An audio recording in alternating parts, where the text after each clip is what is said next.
tarde, São Bernardo do Campo, boa tarde, São Paulo, boa tarde, Brasil. Eu sou o Iago Montardo, sejam bem-vindos ao episódio 4 do Conexão Alfa. Olha ali, terminamos o mês de janeiro e seguimos aqui. Hoje, um episódio muito interessante, muito importante, que é um pouco abordado. Falaremos hoje de terapia ocupacional com o doutor e professor Rodrigo Mota. Então hoje o papo vai ser bem interessante, vamos falar de saúde na infância e no final da vida. Antes de mais nada, eu queria deixar aqui um abraço, um beijo carinhoso à minha grande amiga, a doutora Elisa Matos, que me passou o contato do Rodrigo e ajudou esse programa acontecer. Muito obrigado, imagino que esteja ou com o paciente ou na audiência, mas de todo modo, muito obrigado aí pela força. Bom, pessoal, sem mais delongas, muito prazer, muito obrigado pela presença. Antes de mais nada, se apresente de onde você veio, quantos anos você tem, a sua profissão. Hoje eu sei que o pessoal está ouvindo por aí, mas é sempre bom reforçar com a voz convidada. Muito obrigado, Iago, aí pelo convite. Obrigado, Elisa, aí também pela indicação. Sempre que houver a oportunidade de poder falar sobre terapia ocupacional, eu fico aí muito contente. Então, muito prazer, eu sou o Rodrigo. Tenho uma formação em terapia ocupacional, nasci no Piauí, minha família é do Ceará, mas já moro há mais de 20 anos aqui no estado de São Paulo, né? E aí a terapia ocupacional eu vim conhecer aqui e passei aí por alguns estágios. Atualmente moro aqui em São Bernardo, podendo não só estar também na assistência, como também nesse Fernando Sul. Então, novamente, muito obrigado aos ouvintes aqui da Rádio Paraty. Maravilha. Bom, Rodrigo, antes de mais nada, uma pergunta que eu sempre faço para os meus convidados, eu acho que é muito importante fazer. Primeiro, qual foi o seu primeiro contato com a sua profissão? Quando que você decidiu ali ser um terapeuta ocupacional, estudar sobre isso, se dedicar a isso? Eu acho que é muito importante porque é uma profissão que ela é muito utilizada, muitas pessoas precisam da terapia ocupacional, mas ela é muito pouco falada. Eu vejo pouca gente que fala sobre isso. E quando que você conheceu, quando que você disse assim, eu quero ser um TO, é o que eu quero para mim, é aquilo que eu vou estudar, vou dedicar minha vida a isso. Quando que foi esse primeiro contato? Cara, é até engraçado quando me fazem essa pergunta, porque geralmente as pessoas têm uma história romântica, né, acerca da profissão. Ou porque foram atendidos, ou porque conheceram, viram uma notícia. Mas, na verdade, quando eu estava ali saindo do ensino médio, eu ainda não sabia o que eu queria, não tinha noção ali com 17 anos. Então, eu peguei uma lista de guia do estudante e fui lendo curso por curso, né, porque eu morava em Ribeirão Preto. Então, eu estava lendo os cursos que tinham lá, que eram oferecidos em Ribeirão Preto. E aí, eu li um pouco sobre a terapia ocupacional, bati o olho e falei, é isso. E aí, estou há mais de 10 anos formado na área. Foi dessa forma. Ali, gostei, entrei na faculdade e me apaixonei mais ainda no segundo ano, porque no primeiro são mais matérias básicas e biológicas. No segundo, eles vêm apresentando mais professores e mais disciplinas dentro da terapia ocupacional. E aí que eu falei, é isso que eu quero para a minha vida. Quando eu fui para o hospital fazer a minha primeira atuação ali junto com os professores, supervisores, em extensão, eu falei, é aqui que eu quero continuar a minha vida. Ah, entendi. Bom, ficou bem mais claro agora, porque é uma profissão muito pouco difundida. Então, assim, você vai para essa área teoricamente, uma área mais hospitalar, você tem enfermagem, você tem medicina, você tem farmácia, e a terapia ocupacional não é tão difundida, você tem tantos conteúdos assim. Hoje, você é docente também, você leciona. E quando que foi que você se viu docente, que você disse assim, eu consigo agora não só fazer o meu trabalho, mas eu também consigo ensinar outras pessoas, trazer à luz essas pessoas um conteúdo para elas poderem atuar com isso também. E é muito legal porque eu fiz o mestrado e no mestrado a gente tem algumas experiências, mas tem uma grande terapeuta ocupacional, né, hoje em memória, que é a Maria Jo Benetton, que fala que para ser terapeuta ocupacional você tem que praticar fazer terapia ocupacional. E isso eu levo, não só na minha profissão, como para todas as outras. Então, eu vi que eu estava tendo um significado que eu pertencia na docência quando eu comecei a lecionar. Então, quando eu comecei a conhecer os alunos, a história de cada um, a entrar numa sala de aula, como montar um plano de ensino, conviver com outros docentes. Então, foi na própria prática docente que eu me vi ali nessa identificação profissional mesmo. Ah, então, maravilha. Bom, mudando um pouco o foco, mas ainda assim falando sobre terapia ocupacional e sobre a sua profissão, quando você chegou aqui eu falei para você que a terapia ocupacional eu vejo ela como não só algo para uma parte da vida, mas que você pode tanto atuar com uma criança que tem uma necessidade especial, que ou nasceu com essa condição, ou aconteceu um acidente, alguma coisa do tipo, e também com o velhinho. Você também é uma pessoa, um estudioso da engenharia antiga. E eu acho isso algo louvável, sendo bem sincero, porque eu acho que o Brasil, não só aqui nós, mas o Brasil trata muito mal os seus velhos. Geralmente a gente tem pouca paciência com os velhos. E isso eu acho um absurdo. Meia culpa, porque às vezes eu também sou esse cara que perde um pouco a paciência com o velhinho e depois fala, mas não, ele tem uma limitação. Então até a gente entender essa limitação, a gente dá uma pré-julgada. E eu acho muito legal esses ciclos que vocês têm, né? Porque vocês deixam uma criança com uma necessidade especial até uma pessoa que está no final da vida e vocês às vezes conseguem restaurar a dignidade dessa pessoa, de conseguir se movimentar. Alguém que teve um idoso teve um AVC, perde o movimento, você consegue reabilitar essa pessoa a conseguir ter uma vida normal, a conseguir ter uma vida mais da normalidade, poder se sentir útil, né? Eu acho isso uma coisa assim muito legal e eu queria entender assim de alguém que vive isso, como que isso é para você quando você vê um paciente seu ali, tanto uma criança que você sabe que você conseguiu dar uma vida talvez mais digna para ela, até mesmo um senhor, um adulto, um idoso que você deu aquele final de vida mais digno para ele também. Iago, uma das melhores coisas que fez eu me apaixonar pela terapia ocupacional é pensar que todo mundo merece ali ter a sua inserção na sociedade, né? Participar da sociedade, se sentir útil, se sentir significativo e capaz de realizar coisas. Isso a gente tem desde a nossa infância até na vida adulta, na nossa adolescência e na vida quando a gente está velho, né? Quando nós nos tornamos pessoas idosas. É legal que eu levo os alunos, por exemplo, no estágio, em uma ILPI, e os próprios idosos chegam e falam, nossa, esperei a semana inteira para ver vocês. Olha, como eu queria contar isso aqui para vocês, não contei para ninguém ainda. E aí eu falo que às vezes a gente não consegue mudar o mundo, porque é muito difícil, e a gente não consegue fazer isso sozinho. Mas naquele momento que a gente está com aquela pessoa, se a gente conseguir mudar ou promover o bem-estar por aquela hora, aqueles 30 minutos, o tempo que for, já é bem gratificante. E até mesmo os feedbacks que os pais dão aí para os terapeutas que estão na área da infância, né? Olha, hoje meu filho, ele está olhando para mim, hoje ele me abraça, ele está comendo uma comida que ele nunca comeu, ele está brincando com um brinquedo que ele nunca brincou. Então são essas atividades do nosso cotidiano que pra gente às vezes é básica, independente de diagnóstico, né? A Theo também ela vem cuidando de pessoas, então se tem diagnóstico ou não. Às vezes atividades básicas que pra gente é automático e para que algumas pessoas, seja em saúde mental, física ou social, não conseguem realizar. E quando elas conseguem desempenhar de alguma forma, seja adaptado ou não, isso é bem gratificante, porque é isso que são os fundamentos e os preceitos da terapia ocupacional mesmo. Eu acho isso muito, assim, é uma coisa que a minha avó, que Deus a tem em bom lugar, a minha avó, ela, no final da vida, ela perdeu os movimentos, né? Um pouco pela doença que acometia ela, um pouco pela desenvolvimento, uma senhora bem idosa. E eu lembro uma coisa da minha avó que, cara, é algo assim pra mim muito marcante. Minha avó ficou muitos meses assim na cama, sem conseguir levantar, etc.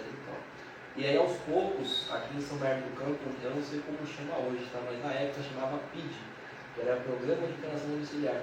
iam os médicos lá, visitar minha avó, fisioterapeutas, inclusive tinha um doutor muito legal, o doutor Petit, ele era peruano, acho que já está em memória também, né? Não vou matar alguém sem saber. Já era bem idoso naquela época. E ele ajudou muito a habilitar minha avó de novo. E a minha avó tinha um costume, quando a gente era criança, adolescente, de fazer café. Minha avó adorava fazer café pra gente de manhã e assim café da tarde. Pô, a minha avó já chorou comigo, porque eu consegui levantar ela na cadeira, assim, apoiando ela no braço, ela conseguiu fazer café. Conseguiu mexer ali o café. Então, às vezes, algo cotidiano pra gente, algo que é muito simples, fazer uma caminhada, fazer um café, cozinhar, lavar roupa, varrer a sua casa. Para nós que somos pessoas funcionais, é uma coisa que passa batido, mas para alguma pessoa que tem uma limitação, isso é algo extraordinário, muda o dia da pessoa. E quando a pessoa não consegue fazer isso, ela acaba se sentindo inútil, ela fica mal, aí já pega no psicológico da pessoa, tem pessoas que, eu já vi casos de pessoas que foram cometidas por um AVC ou uma coisa do tipo, e a pessoa se suicidou porque ela se sentiu inútil. Então acho que é uma coisa que a gente tem que entender, sabe? Que às vezes uma coisa muito simples para um pode ser uma conquista enorme para você, respirar.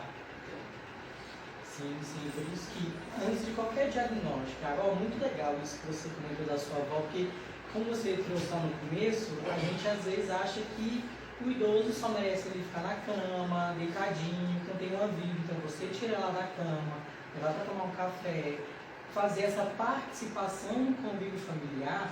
Para alguém, por exemplo, que às vezes foi muito familiar, é muito importante, porque é uma atividade significativa, que ela realizou a vida inteira. E é isso que a gente quer na nossa vida mesmo. Então, a atividade é um dos, eu posso dizer, das formas que a TEO utiliza para reabilitar. Mas ela é do sujeito, ela é do ser humano. Então, quando a pessoa perde alguma capacidade, a gente só leva. A gente precisa conhecer, antes de qualquer diagnóstico, quem foi essa pessoa. O que ela fazia? O que ela gostava de fazer? Ela fazia por obrigação? O que ela quer fazer hoje? Como ela fazia? Será que ela quer fazer diferente? Será que ela não quer mais fazer o que ela fazia antes? Quer experimentar e aprender novas habilidades? Então é chegar às vezes para a pessoa e falar assim, o que você gostaria nesse tempo que a gente tem aqui de realizar? Que você ainda não consegue? Eu posso te ajudar? Sim, assim, você pega algo que a pessoa já tinha o costume de fazer, uma coisa que ela gostava, e aí você incentiva a terapia em cima disso que ela gostava de fazer. Então não vira só algo clínico, algo médico, também é algo terapêutico no sentido lúdico, no sentido nostálgico da pessoa, ela se sente útil, né? Antes de você começar, eu estava falando com você sobre um texto, um poema do Fábio de Mello, que ele fala sobre o tempo e a utilidade das pessoas. Que ele fala assim que o amor, hoje em dia as pessoas amam muito aquilo que é útil para elas. Né? Então, quando que você realmente vê que uma pessoa ama um familiar, ou quando acontece alguma coisa, aquela pessoa fica dependente de uma pessoa só, ou de vários familiares, e aí ela deixa de ser útil, então ela passa a ser um fardo, e aí você consegue entender quem realmente ama aquela pessoa. Eu vi esse caso da minha avó, por exemplo, minha mãe ficou assim 10 anos quase cuidando da minha avó. Aí você via o companheirismo das duas, uma mãe que batia para ela, isso era muito legal. Mas hoje você vê que existem vários avisos cheios de velhinhos que de repente não tiveram um amor familiar, ou de um amigo, ou até mesmo alguém que os visse além da utilidade. Né? Acho que a gente tem que ser visto além daquilo que a gente pode prover para alguém. Você me ama por quê? Porque eu te ofereço alguma coisa. É isso. Por isso que às vezes eu vejo uma mãe assim que de repente tem algum filho, desde uma paralisia cerebral, ou um filho que nasceu com uma deficiência física, nasceu etc e tal, ou a mãe de uma criança autista num grau um pouco mais elevado, que requer alguns cuidados. E eu vejo aquela mãe com um filho, você vê o amor mais puro que você pode ver nesse tipo de situação. Porque a mãe tem um filho que talvez vai demandar dela uma vida inteira de cuidados, e mesmo assim ela se dedica, ela sorri, ela tenta forçar essa criança a fazer, a se inserir na sociedade como um todo, né? Isso eu acho muito interessante. Sim, e na nossa sociedade, uma vez eu tive uma aula, agora não lembro quem foi o professor ou professora, que diz que nós somos aprendidos desde criança a ser pai, a ser mãe, a cuidar dos nossos filhos. Mas a gente não é ensinado a cuidar dos nossos pais se a gente precisar, por exemplo, né? Então isso é muito importante porque a gente está vendo nesse contexto de, meus pais estão envelhecendo, talvez eles, né, vão aí ter alguma perda funcional, seja no caminhar, seja às vezes em preparar um alimento, e eu, Rodrigo, né, como filho, vou estar preparado, às vezes não é nem cuidar assim, mas é dar uma rede de apoio, de suporte, para que eles não se sintam sozinhos, isolados, que inclusive, no Brasil, o maior medo das pessoas ao envelhecer não é ser velho, ter ruga, é mais sim ficar sozinho, ficar isolado, e aí ter, né, depressão e outras comorbidades. Eu falo por mim, às vezes eu falo brincando que eu tenho muito medo de ficar muito velho. Eu não sei se eu quero viver 100 anos, porque eu não sei se eu quero ser visto como um fardo por outras pessoas. Então, assim, audiência, tudo que eu estou com a gente atacada, então se mexer no nariz ou espirrar, não acha que eu sou um porco, é só o tempo, meu, São Bernardo tá maluco. Eu morro de medo, de verdade, eu morro de medo de repente me tornar um fardo para os meus filhos. Eu tenho 2 filhos. Eu morro de medo de, tipo assim, meus filhos pararem, terem que parar a vida deles para terem que cuidar de mim. Eu tenho esse medo assim, muito grande em mim, é uma coisa que eu tenho muito medo. E eu vejo muitos velhinhos assim, eu já vi muitos velhinhos, conheço muitos velhinhos que eles preferem morar sozinhos para não se tornar um fardo para os filhos, para os netos, e às vezes acontece alguma coisa, um acidente doméstico, quebra a bacia e cai, faz não sei o quê. Por quê? Porque ele não quis que os filhos olhassem ele. Ele não quero dar trabalho, eu não quero dar trabalho. Eu falo para minha mãe não é idosa, minha mãe tem 50 e vai fazer 55 anos esse ano. Só que minha mãe não se cuida. Minha mãe não vai médico, minha mãe não tá nem aí, você tá com gripe? Não, daqui a pouco passa, e sai varrendo a casa, entendeu? Ela é assim, eu fico, você já tá com uma idade que você precisa começar a se cuidar, cara. Aí a cérebro faz da minha mãe, eu não tô nem aí pra você, porque se eu ficar velho e ficar doente, eu vou pro lado, não preciso de você pra nada, entendeu? Então, muito idoso, ou então quem tá ficando idoso já fala assim, não vou dar trabalho pra ninguém, não, pego minhas coisas e vou fazer porque ela foi condicionada a entender que ele vai ficar velho, vai ficar chato porque você trabalha para ele. Sim, hoje o mundo, cara, ele está envelhecendo. Então, assim, talvez a gente chegue aos 100 anos, viu? Mesmo não querendo. Porque, inclusive, as 2 pessoas mais idosas do mundo são brasileiras. Eu sei, tá? eu sei. Então, talvez a gente chegue lá mesmo não querendo. E aí, sabendo disso, poxa, a gente tem que pensar. Eu preciso fazer atividade física, eu preciso me alimentar melhor. Às vezes, com a correria do dia a dia, não dá. Mas isso também não é só da gente, mas o mundo está envelhecendo, o Brasil está envelhecendo. O que nós, governantes, conseguimos fazer? Fazer melhorias na comunidade, intervenções em domicílio, eu consigo dar acesso, democratizar tecnologias que ajudem na independência, autonomia dessa pessoa, e pensar num processo de envelhecimento mais ativo, mais saudável. Talvez o continente que tenha envelhecido melhor seja a Europa, talvez, assim, porque lá sempre se teve casos de pessoas idosas assim, que viveram 80, 100 anos, e lá eles não tinham tantos esses problemas, eles criaram algumas políticas, não vou dizer que eu sei quais, porque eu não sei, que acabava não criando problema esse idoso, ele é mais inserido na sociedade do que até mesmo um jovem. O mundo está envelhecendo mesmo, você vê que até mesmo a Europa abriu fronteiras para poder aumentar a população, porque na Itália até pouco tempo atrás tinha cidade fantasma. No Japão tem cidade fantasma. Então, o Brasil acho que isso nunca vai acontecer. Mas existem mesmo, antigamente as pessoas tinham muito mais filhos, você via a gente com 10, 12 filhos, 5, 6 filhos, hoje é 1, 2 no máximo. É muito raro você ver uma pessoa. Eu tenho 32, eu tenho 2 filhos. As pessoas já me olham como se eu fosse louco. Nossa, você tem 2 filhos? Meu Deus, que absurdo. Eu tenho 2 filhos. A minha avó teve 10. Então, reduzindo, porque ela... Então, as pessoas não pensam mais em ter filhos, assim, como tinham antigamente. Até porque hoje em dia o custo de vida está muito mais caro, muito difícil. Uma pergunta que eu queria te fazer. O que você acha que dá mais trabalho? Lidar com uma criança, um jovem que ou tem alguma condição especial, ou foi acometido por alguma condição especial, ou uma pessoa que a gente está falando no final da vida, que teve algum problema e deixou de ser funcional. O que você acha que é mais complicado para você, terapeuta? Iago, isso vai depender muito de onde a gente está atendendo, né? Quais são as práticas que estão sendo realizadas, quem é aquela pessoa, aquela criança ou aquele idoso. Por que eu digo isso? Hoje, por exemplo, se eu tenho uma criança autista, há um número muito grande, principalmente de mulheres, que são as que mais cuidam dos filhos, né, que até ocorre abandono do pai, quando descobre um diagnóstico, de ir em terapias, e assim, terapias onde a criança fica mais de 4 horas, então isso é muito exaustante. A mãe ou a mulher deixa de realizar alguns papéis ocupacionais, porque ela está ali. Ou então perde o emprego, era a forma do convênio, o convênio não libera as terapias para essa criança. Isso está acontecendo muito, e isso é muito desgastante, porque além das questões de casa, né, de cuidar da casa, de cuidar da criança, de cuidar da própria saúde, de cuidar da saúde daquela criança, ela tem que correr atrás do gasto, que é o direito dela e o direito da criança. Então isso dá uma sobrecarga muito grande. No idoso, a gente tem hoje, vamos dizer assim, menos serviços de saúde e mais serviços sociais, mesmo os idosos utilizando, são a população que mais utiliza os serviços de saúde, tá?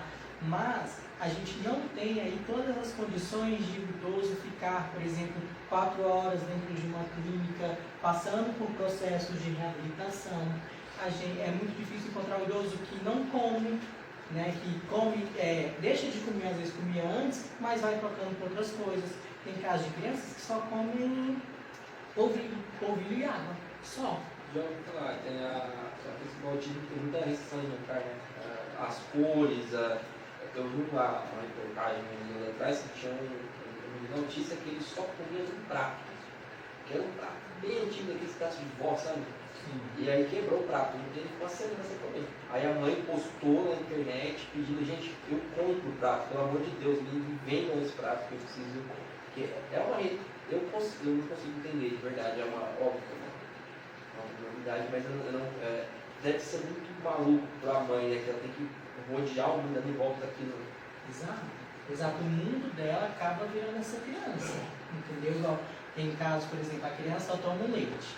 Aí leite em pó. Esse leite em pó muda a forma, a criança não toma mais. Entendeu? Isso acontece bastante. Igual, mas já teve caso da mãe mandar e-mail para essa empresa, a empresa fazer com a mesma forma antiga só para aquela criança. Já por exemplo, isso é muito legal. Então essas questões, acho que envolvem não só a questão de saúde clínica, mas como social, acaba tendo uma sobrecarga muito maior na área da infância. Sim. Hoje, eu acho que em São Paulo não sei se tem isso, tá? Mas em São Paulo existem aqueles transportes que a pessoa faz hemodiálise, quimioterapia pelo SUS, o transporte pega a pessoa na casa dela, a pessoa vai fazer a terapia e tal, depois dela e tal. Eu acho que isso também deveria ajustar, né? Não para a questão da infância, porque eu acho que dificilmente uma criança autista conseguiria ficar sem a mãe durante esse espaço de tempo. Mas eu acho que para esses idosos que precisam da terapia, porque assim, de repente, não estou julgando, tá? Pelo amor de Deus. Mas você entende o seguinte: o senhor tal teve um AVC e ele perdeu metade do ombro. Ele deixa de ser um problema de saúde porque ele se recuperou do AVC, ele voltou para casa.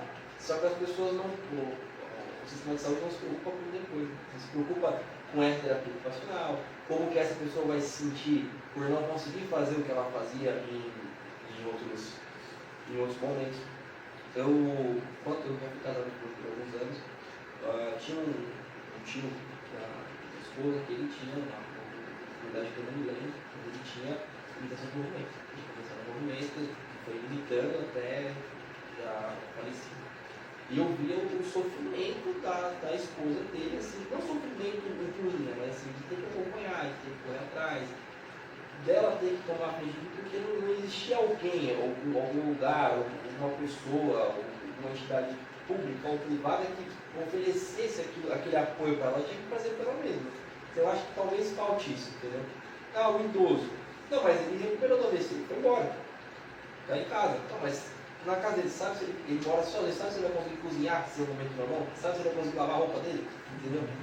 Eu acho que falta isso. Entendeu? Eu acho que falta isso.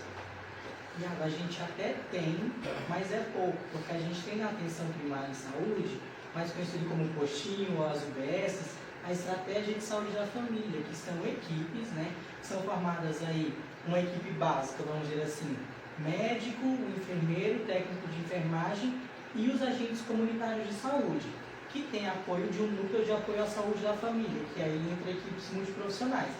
Mas principalmente essa equipe, elas vão até a casa dessa pessoa tem que se cadastrar na UBS, tá, com o agente comunitário de saúde daquela região, e eles vão lá fazer o monitoramento. Claro que cada residência tem ali a sua complexidade. Então vai ter residência que o agente de saúde vai ter que ir toda semana, vai ter residência que é no mínimo, ou no máximo, uma vez por mês, por exemplo. Mas existe esse monitoramento, só que precisa, né, ter uma maior escala exatamente e ter uma conversa entre os serviços. Então, um paciente que sofreu AVC, foi lá no centro de reabilitação, reabilitou, esse paciente voltou para casa, com aquele centro, entrar em contato com o UBS, avisar que esse paciente está voltando, que teve algo daquele serviço e que merece a monitoração de exames e outras coisas para a prevenção de outras comorbidades ou de um novo AVC, né? Entendi. Bom, eu sabia que tinha esse grupo de saúde da família, mas não imaginei que já tinha esse acompanhamento assim, então assim, bom, uma ótima notícia, não sabia mesmo.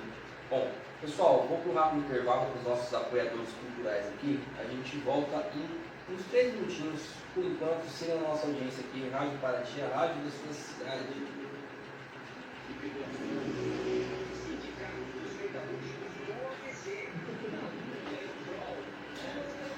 Eu sei que a minha família trabalha em Brasília, a minha mãe está trabalhando na UPA, esse aqui da UPA, e eu tenho um primo que é diretor do CAPS. O CAPS é o melhor do mundo. Eu tenho uma amiga que é uma amiga dele, não. O cara que só fala dessa linha, linda, é verdade.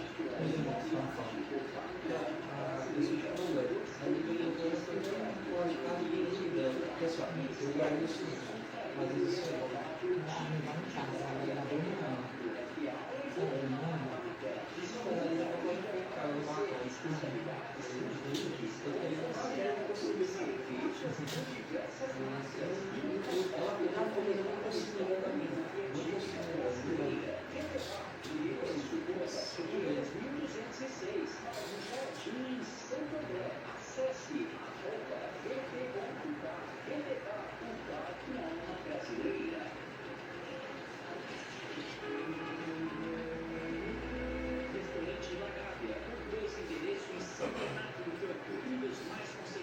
Restaurantes de São Paulo, a verdadeira comida caseira servida no self-service, preço único, você com vontade, pratos quentes, saladas, frutas, cozinhas, trabalhamos com produtos de primeira linha do mercado. Restaurante Lagarde, na rua Dr. Baeta Neves, número 96, bairro Baeta, no telefone 415-2093. Restaurante Lagarde 2, Avenida Rua Itaú 7, número 688, em frente ao Baetão. Acesse o nosso site restaurantelagavia.com.br. Venha saborear a deliciosa comida caseira. Só não come no Lagavia quem não conhece. Passou a conhecer, vira cliente.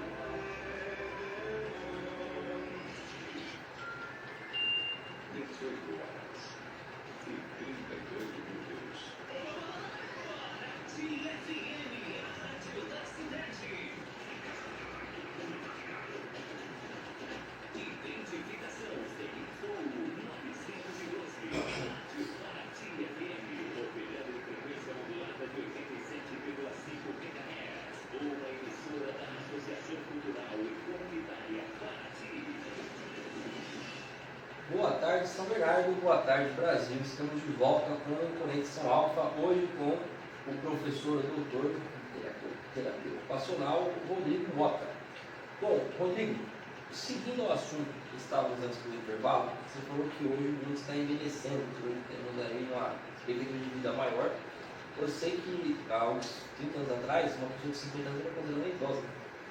50 anos era uma idosa, uma senhorinha. Hoje você vê, eu treino, vou para academia e você vê senhoras de 70, 80 anos, de repente, para academia e são super ativos. Hoje, pelo que você acompanha, pelo que você tem relatos de pacientes seus ou até mesmo de seus alunos nessa rede de terapia, quais hábitos fazem essa longevidade, mas não só a longevidade, mas uma longevidade saudável. O que hoje você acha que é mais importante para as pessoas terem essa longevidade com qualidade?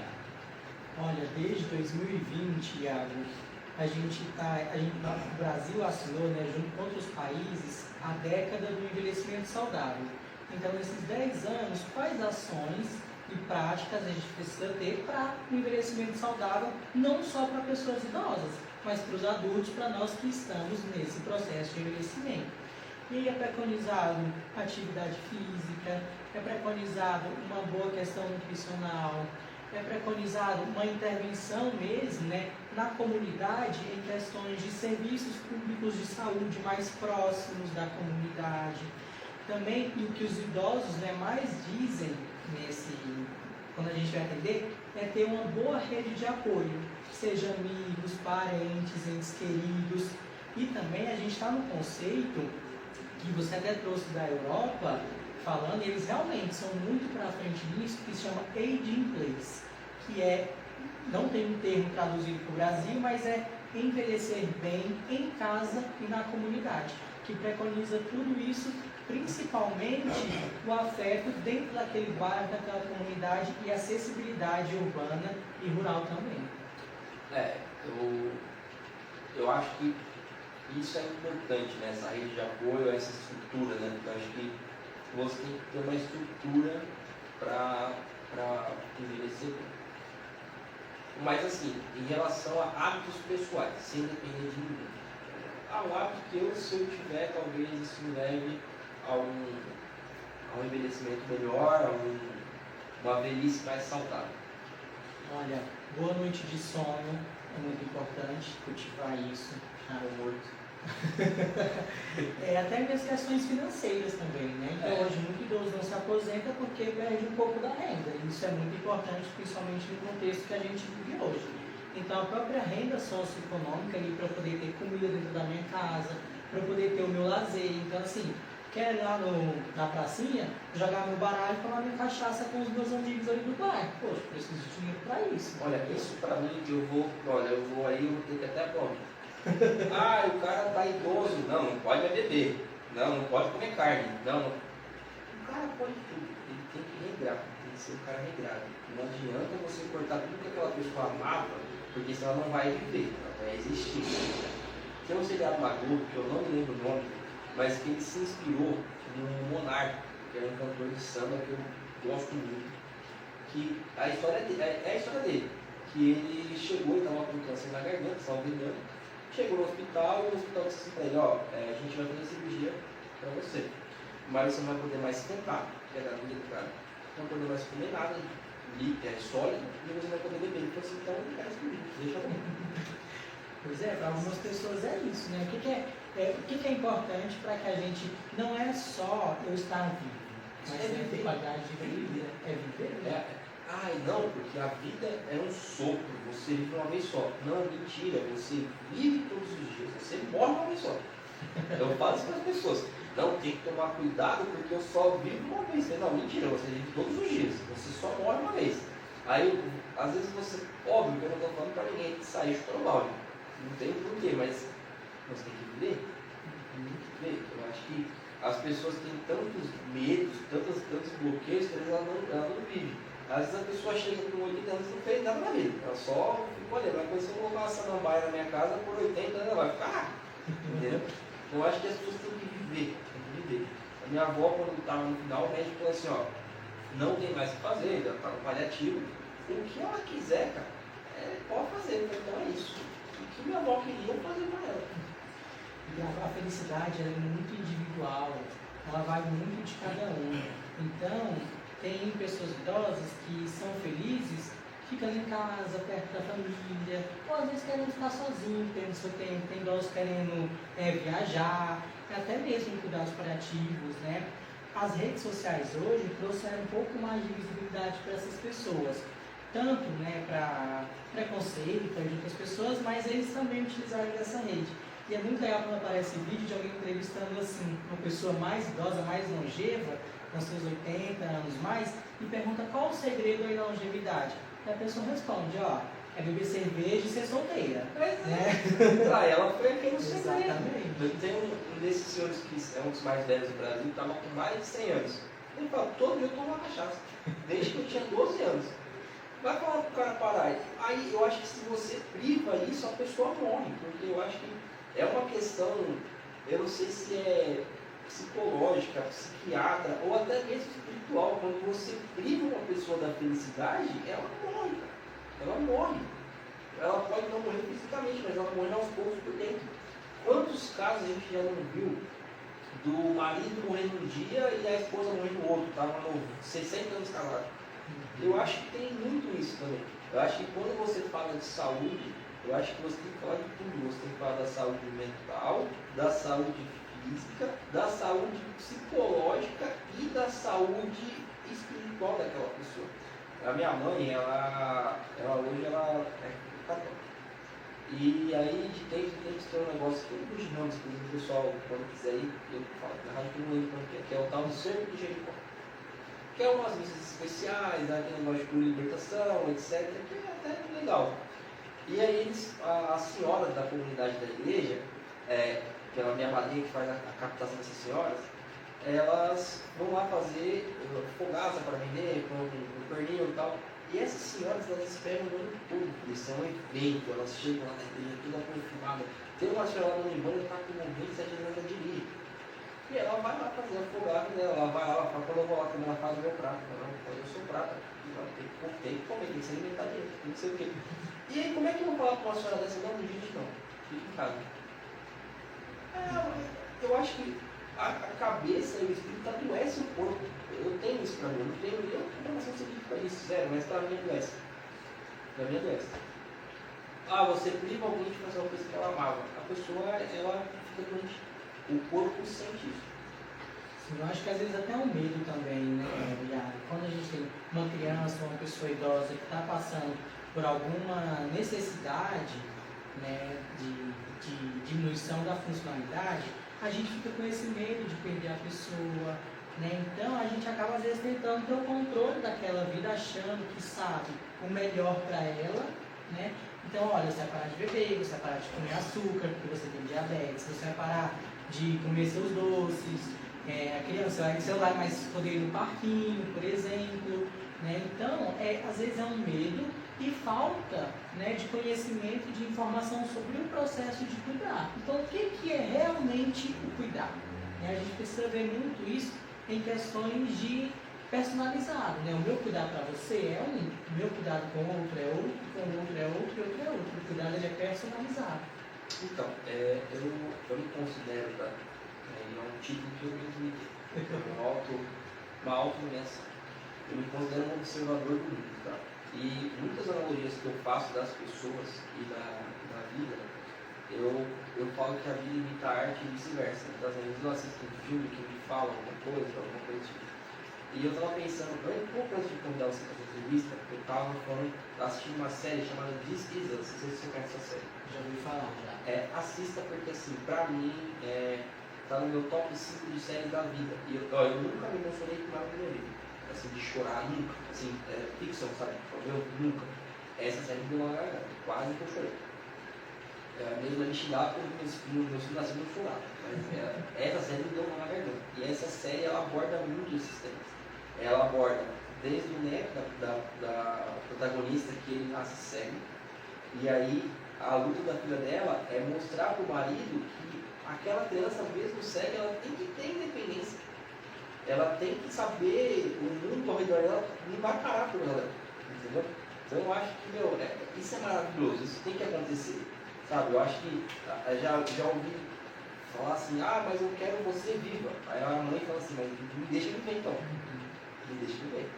Por exemplo, minha mãe, ela ama sair para bater perna, para ir no mercado, no mercado do estúdio, ela adora. Eu não consigo imaginar se a minha mãe tiver algum problema de saúde, eu falar para ela parar com isso, não tenho nem como fazer isso. Entendeu? Eu acho que você tem que criar meios para a pessoa fazer aquilo, óbvio, de forma mais regrada, mas não deixar de fazer. Entendeu? Por exemplo, eu amo churrasco, cerveja, pagode, eu amo essas coisas. Eu não sei se o médico for na sua casa para comer carne, eu vou ficar, nossa, perfeito. Entendeu? Eu vou ficar pensando. É porque é um hábito, né? Tem uma frase que fala que tudo, né, que é tudo em exagero faz mal, inclusive a moderação. Exatamente, exatamente, porque você limita muito a pessoa. Eu acho que você limitar ninguém é muito complicado. É muito complicado. Antes de mais nada, no começo do programa que eu ia falar, acabei esquecendo. Eu queria deixar aqui um abraço. A gente estava falando do início da vida e do final. Hoje, a minha vida de infância, eu conheci desde os meus 13 anos. A Carol tem idade, da Carol Torres, foi minha mãe. A Luísa nasceu linda, maravilhosa. A Carol está super bem ali também. Queria deixar aqui um abraço e os meus votos que a vida dessa criança seja maravilhosa. Tá? É só uma adenda, né, pessoal? Muitas bênçãos. Bem-vinda, Luísa. Então, Rodrigo, eu acho que a gente não pode limitar as pessoas. Eu acho que, e é por isso que eu acho que a sua profissão tem que ser mais difundida, tem que ser mais falada. Porque aí você, talvez aquela mãe que limita aquele filho que tem algum problema, ela limita porque ela não tem conhecimento do que aquela criança pode fazer se ela tiver um potencial explorado. Entendeu? Ou então aquela família que tem um idoso ali, ela não tem conhecimento que existe um terapeuta ocupacional que pode trazer uma utilidade, uma renovação assim, daquela vida, daquela pessoa. Então eu acho que a profissão de vocês tem que ser mais difundida. Eu acho muito legal. Estava falando com você aqui no começo, eu não teria coragem, porque eu acho que é uma profissão que você tem que ter um respaldo psicológico seu mesmo muito grande, que eu acho que eu não teria. Tem que ter uma criança, por exemplo, você está com um idoso que você acompanha por muito tempo e esse idoso falece. Putz, não sei como é que eu reagiria a esse tempo. Eu acho que é uma profissão que tem que ser mais difundida. Hoje, uma coisa que eu ouvi alguns estudos, ali, e uma das coisas que tem trazido muitos planos futuros para as pessoas é a questão da automedicação. Hoje todo mundo se dedica, todo mundo vai para o Google e se autoprescreve. Né? E as pessoas hoje, eu acho que tem dois tipos de pessoas hoje na nossa sociedade. Tem aquele tipo de pessoa que se cuida, que vai para a academia, que se alimenta bem, que tem os seus excessos de final de semana, uma vez ou outra, mas tem uma vida mais regrada, e aí eu me enquadro esse tipo de pessoa, porque, por exemplo, eu não gosto de doce, eu não como besteira, eu me alimento bem, eu vou para a academia, etc, etc. E já tem aquelas pessoas que não, elas vivem uma vida totalmente desregrada. Aí você vai para o abuso de álcool, drogas, medicamentos, etc. E as pessoas parecem que não vê o futuro. O que você vê dessa geração, dessa galera que daqui a pouco está ficando velho e hoje vive uma vida totalmente desregrada? E até por conta da difusão na internet das redes sociais, né? Hoje tem gente que vê um vídeo do TikTok e pronto, saiu com um diagnóstico. Sim. Então a gente precisa ter um maior investimento mesmo público na educação. Cara, é educação, não tem como. Então precisa educar as pessoas a se prevenirem, eu preciso educar as pessoas a irem nos serviços de saúde, eu preciso educar não só em questões de saúde, mas em questões também sociais. Então, hoje o próprio homem não vai, por exemplo, no médico, porque tem aquela questão de eu não preciso, eu sou saudável, eu sou provedor, né? Eu tenho aquele machismo mesmo. Então, a nossa educação tem que começar já nas escolas, nos serviços de saúde, na comunidade, nos territórios, porque é por meio da educação que a gente vai mudar. Não tem como. Então, assim, como que eu sei que a gente não vive um sistema de prevenção e promoção à saúde? Nós temos serviços para isso, mas não temos. Não é na reabilitação. Então eu só vou no hospital quando eu sentir uma dor. Eu não vou antes quando eu não estiver sentindo nada, para eu prevenir, por exemplo. Eu vou falar uma coisa para você, tá? E aí eu faço de novo minha culpa. Eu sou um pouco essa pessoa que não vai ao médico. Eu não gosto de ir ao médico, eu não gosto de hospitais. Eu estava falando da minha amiga que foi mãe hoje. Eu falei, Carol, eu não vou no hospital, você me perdeu. Eu não vou. É um ambiente que eu não gosto. Mas, eu, antes de ser pai, eu era muito puro, assim, eu não me dava para nada. Só que depois que meus filhos nasceram, eu passei a ter medo de morrer. Não de morrer em si, mas de não ver meus filhos crescerem. Então, isso é uma coisa que para mim impede. Entendeu? Então, do nascimento da Isis em diante, eu comecei a me cuidar mais. Então, todo ano eu faço check-ups, no começo do ano, e etc. Eu cuido da minha saúde, eu tomo vitaminas, etc. Eu tenho, mas eu não levo essa. E até hoje, às vezes eu tô com dor, eu vou tomar um remédio em casa, tá tudo bem. Porque eu não gosto de hospital. Eu não gosto mesmo. É um ambiente que eu não me sinto bem. A automedicação é natural, né? Até também eu aprendi que o pessoal fala que é a vizinha terapia. Então chega pra mim e fala, nossa, dor de cabeça, eu tenho aqui um remedinho, toma aqui e passa na hora. E é cultural, porque assim, se eu posso tomar um remédio aqui, por que eu vou ter que ir na academia todo dia? Porque é um esforço maior. Porque o remédio pega Por que eu vou malhar se eu posso fazer uma bariátrica? Por que eu vou malhar se eu posso tomar remédio? Hoje em dia tem as cápsulas de emagrecimento mesmo na Shopee. Isso aí, a gente tem que tomar cuidado, né? Porque essas cápsulas, por exemplo, fazem até mais mal do que às vezes uma própria cirurgia, quando estiver bem acompanhada. Né? É que eu acho que tudo também, é igual você falou, tudo que tem excesso é ruim.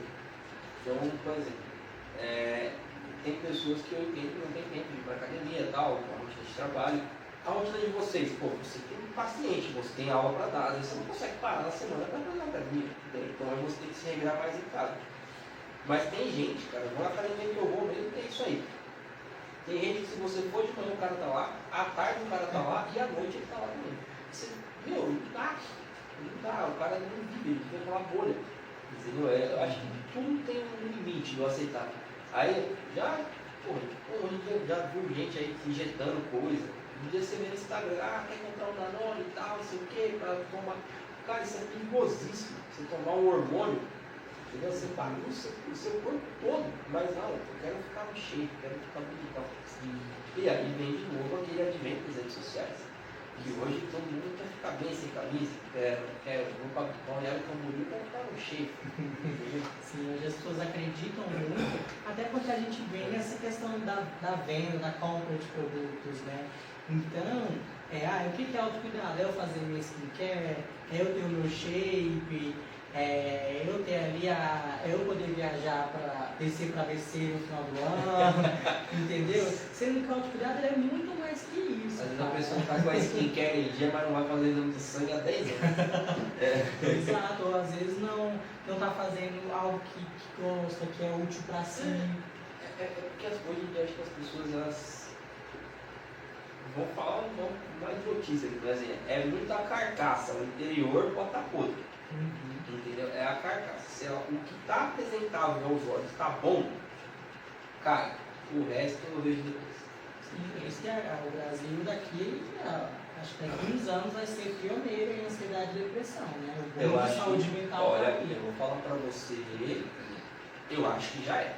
Eu acho que assim, é óbvio que eu vivo na minha bolha, meus seguidores, pessoas que eu sigo, pessoas que eu convivo, tá? Mas assim, a cada 10 pessoas que eu conheço, 8 já se indicaram para ansiedade, depressão ou tomam alguma coisa contínua. E até isso tem gente que está se automedicando. Quantas pessoas falam, eu comecei a tomar Ritalina, comecei a tomar Zolpidem. Por quê? Porque eu vi que ia me ajudar a dormir melhor. E, bom, por exemplo, eu tenho insônia, eu durmo pouco, mas é uma coisa minha assim de muitos anos. Eu durmo por noite 5, 6 horas. É muito raro passar isso. A não ser que eu esteja muito cansado, né? Assim, eu estava com meus filhos de férias, aí dormia mais. Mas eu tenho insônia, eu nunca tratei isso e assim, tá tudo bem. O que tem gente que oferece, toma um remedinho aqui, tem um bolinho que você vai adorar. Não, tem um comprimido que eu falo, eu não quero remédio, eu tomo um chá de camomila, eu tomo alguma coisa, sabe? Eu prefiro, porque hoje em dia tá todo mundo se medicando, isso aí eu acho um absurdo, cara. Tarja preta, você encontra vendendo cloroquina hormônios. Entendeu? Eu acho isso um absurdo. Sim, é muito mais fácil, querendo ou não, eu tratar um sintoma, né? Estou numa dor, não estou dormindo, estou muito ansioso, do que às vezes eu tentar sair daquele contexto que está me causando aquilo.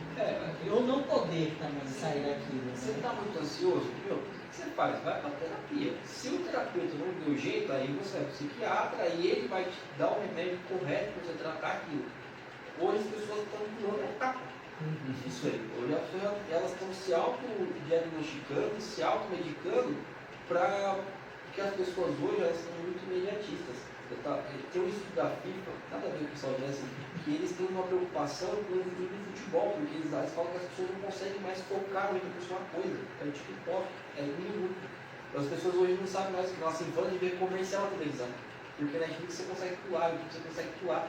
Então, às vezes, vai assistir um filme com o seu sobrinho, uma criança, ele não consegue ter paciência de esperar o comercial na TV. Você entendeu? As pessoas pensam muito agora, é imediato. Ah, eu quero dormir agora, como um Rivotril e capota.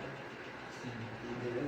E eu acho isso muito perigoso. Tá? Eu acho que para o futuro a sua profissão vai ter um monte de paciente para trabalhar. O pessoal está usando a Desde cedo. então. Tem que começar a formar mais teórico que vão precisar.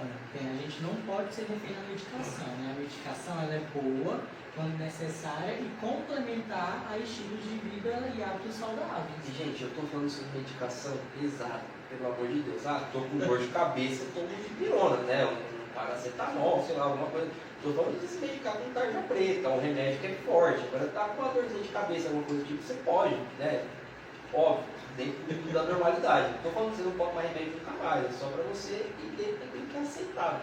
Não pode ter excesso até na moderação. O Rodrigo falou. Gente, estamos encerrando aqui mais um Conexão Alfa. E já vou reiterar que o Rodrigo vai voltar aqui, porque tem muito mais sobre que eu quero falar com ele. Quero que ele traga alunos e professores e profissionais da área da saúde em si, porque eu acho que é um assunto que tem que ser falado, são profissionais que têm que ser mostrados e valorizados, porque é muito importante o trabalho que vocês fazem. Tá? De novo, admiro, bato palma e não tenho coragem de fazer o que vocês fazem. Queria agradecer de verdade por você ter topado a entrevista também em cima da hora. Queria agradecer por você ter batido esse papo legal com a gente. Espero que você volte aqui sempre, porque eu quero, pelo menos uma vez por mês, fazer um programa de saúde, que eu acho muito importante. Então, fica o convite para você voltar sempre que quiser, tá? E agradeço aos ouvintes, espectadores, todo mundo que acompanhou a gente por essa hora aí, final de sexta-feira, e gente fugindo da chuva, voltando do trabalho. Então, espero que alguma palavra dita aqui mesmo que desconexa ajude vocês, acho muito importante. Por fim, Rodrigo, fala pra gente, eu quero que você deixe uma frase para os nossos ouvintes, um ensinamento, alguma coisa que você quer deixar de referência para as pessoas que estão ouvindo. Putz, não pensei em nada.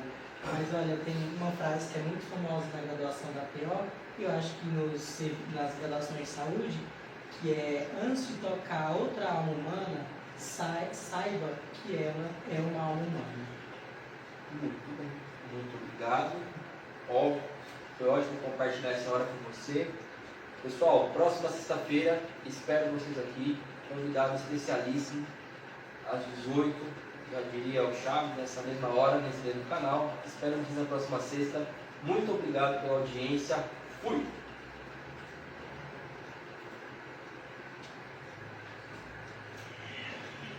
Nós, porque eu só